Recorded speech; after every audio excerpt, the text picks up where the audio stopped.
Kanik punun tian tidak tumis itu maya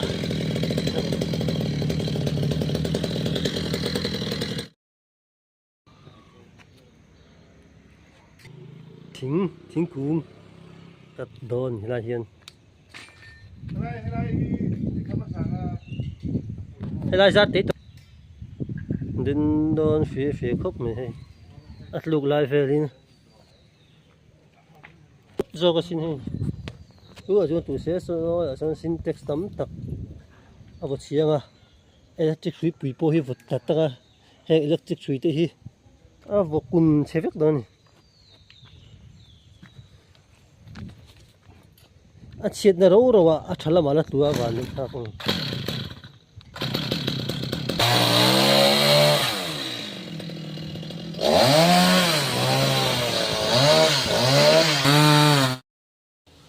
thỉnh luông trù khá lâu thầy lâu ở trên hòa tiếng về tắt to này cũng bự khuôn tắc xa này to lo ya ral mỗi to lên hà là at lu har ngot zo cái mấy to này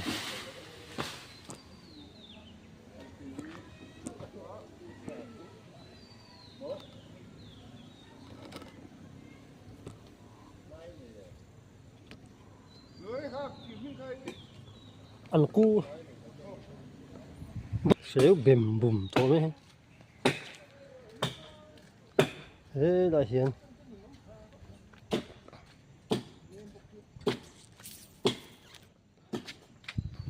khi là cái bạc hạt nữa sa thâu mấy cả sang tè à lâu in vua nó chết rồi mình khi ina aza tang lama buk mấy tụt cho đâu này phải cho này cái lẩu lon chiên tập bộ làm cho con này đòn chỉ lệ đòn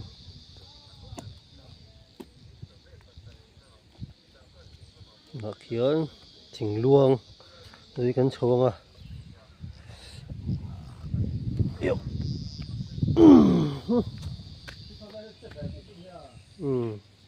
về thâu hàng chú lạc thật có đùm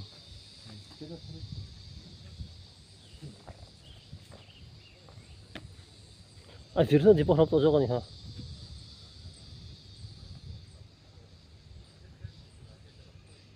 chim hình khai em luôn hay là lấy cái chim khá ô à sĩ cái tát thở lấy luôn ô huống gần thanh sầu ta chuan còn khôi thì cái gì đó ăn á huống gần thỉnh khá nè chính đó nè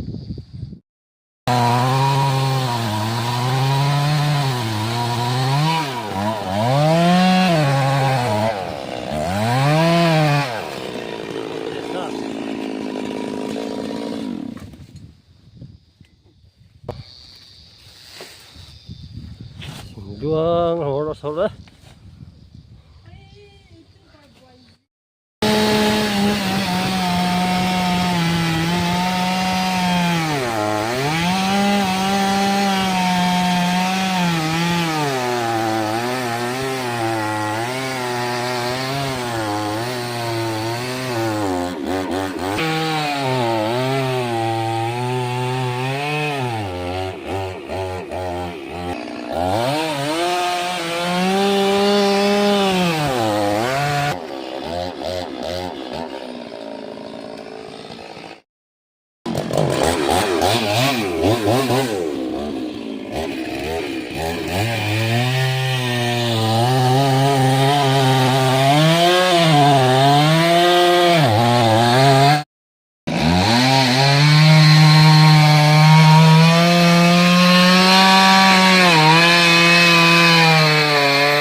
cái thì phê phải tổ ta nè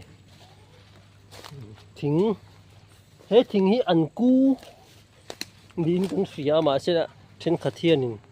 ăn cu thính hi lâu sẽ ngày miết đâu nè